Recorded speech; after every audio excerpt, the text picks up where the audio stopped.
Hello and welcome to another exciting edition of Best MTG Decks Ever. I'm your host Joseph, and today I'm going to be bringing you my top commander picks from the set Wilds of Eldraine. Let's take a look at the first card, which is Mosswood Dreadknight.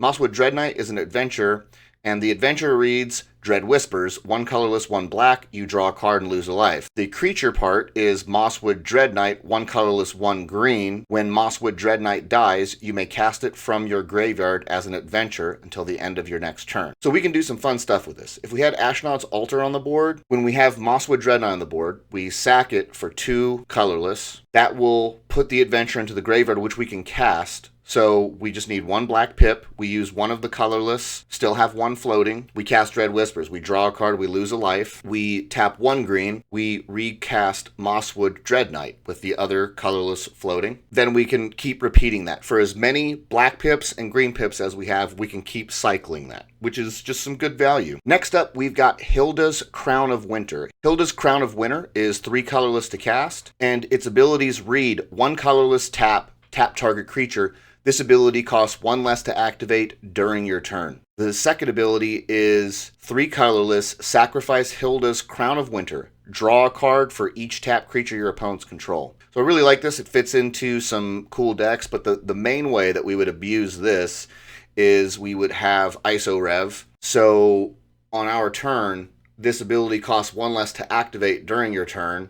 So even if we didn't have infinite mana, as long as we had ISO Rev and it was untapping all of our stuff, we could tap all of our opponent's creatures, and then with 3 colorless, we sack this, and then we draw a bunch of cards. Next up is Blossoming Tortoise. Blossoming Tortoise is 2 colorless, 2 green, creature turtle. Whenever Blossoming Tortoise enters the battlefield or attacks, mill 3 cards, then return a land card from your graveyard to the battlefield tapped. Activated abilities of lands you control cost 1 less to activate. Land creatures you control get +1/+1. There are a number of ways that we can abuse Blossoming Tortoise. The first combo is a 4-card combo that results in infinite damage, infinite ETBs, infinite LTBs, infinite death triggers, and infinite sacrifice triggers. The way that it works is you have Dryad Arbor, Infinite Reflection, and Blasting Station. You play Dryad Arbor. When Dryad Arbor enters the battlefield as a copy of Blossoming Tortoise due to Infinite Reflection, it and Blasting Station trigger. Resolve the Blasting Station trigger, untapping it. Holding priority, activate Blasting Station by tapping it and sacrificing Dryad Arbor, dealing 1 damage to any target.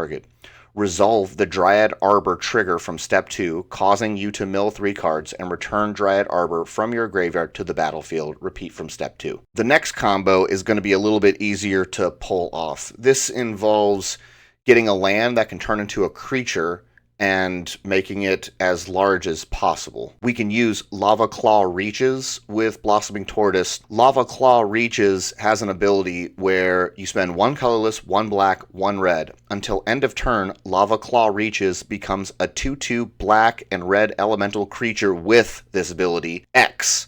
This creature gets +X/+0 until end of turn. It's still a land. So because this is a land, and Blossoming Tortoise makes all abilities of lands cost 1 less, even if they're 0, it essentially reads 0. This creature gets +X/+0 until end of turn. We can make it go to 1,000,000, and then we could do some sort of a spell like Chandra's Ignition, which would auto-win. Next is Stroke of Midnight. It is 2 colorless, 1 white, and it is an instant and reads, destroy target non-land permanent its controller creates a 1/1 white human creature token.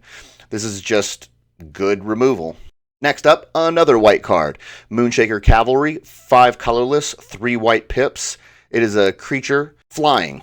When Moonshaker Cavalry enters the battlefield, creatures you control gain flying and get +X/+X until end of turn, where X is the number of creatures you control. This is basically like a white Craterhoof Behemoth for white decks that go wide. It's just awesome. Like, this is going to be a big card for a lot of white commander decks. And finally, we have Beseech the Mirror, 1 colorless, 3 black pips. Sorcery. It has Bargain. You may sacrifice an artifact, enchantment, or token as you cast this spell. The ability reads, search your library for a card, exile it face down, then shuffle. If this spell was bargained, you may cast the exiled card without paying its mana cost if that spell's mana value is 4 or less. Put the exiled card into your hand if it wasn't cast this way. It's just another tutor that we can use to pull off combos and do shenanigans.